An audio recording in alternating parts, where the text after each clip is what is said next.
Na wanawake kuongea. Kingine ni kazi. Kuongea. Kuongea lakini inategemea na hulka ya watu. Na kuna wanawake hawaongei. Wanawake wanaongea bana.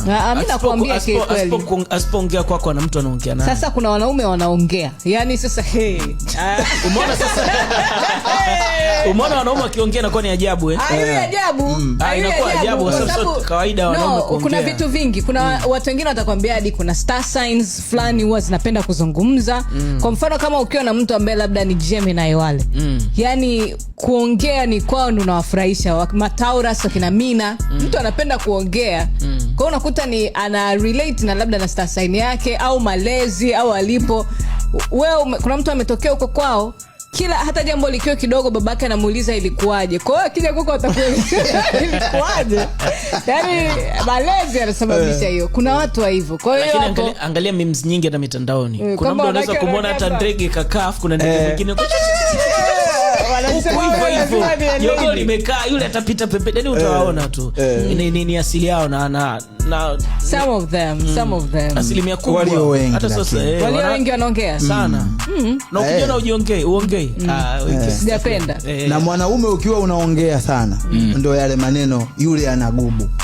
Yule hawezi kukaa na wanawake, yule anagubu.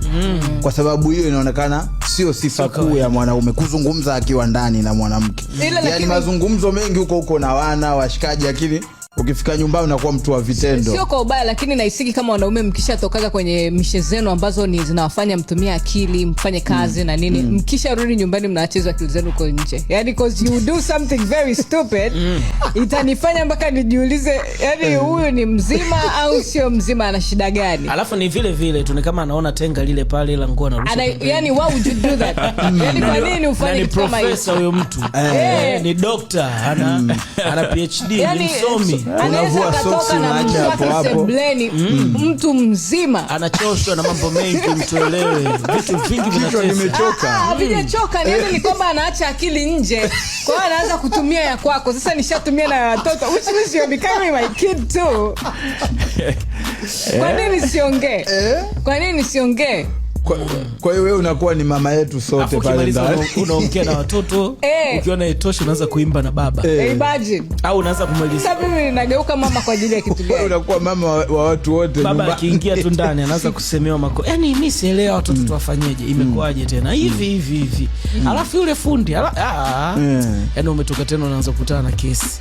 Lakini yani kiukweli yani ni kama hata kufikiria kitu kidogo, anawezekana mwanaume amekaa ndani, mtoto anafanya kitu labda cha kijinga, yani sio kizuri, ambacho mimi kama mama nikienda tu kitu cha kwanza nitakachokiona anakifanya pale, na wewe umekaa hapo basa ukioni.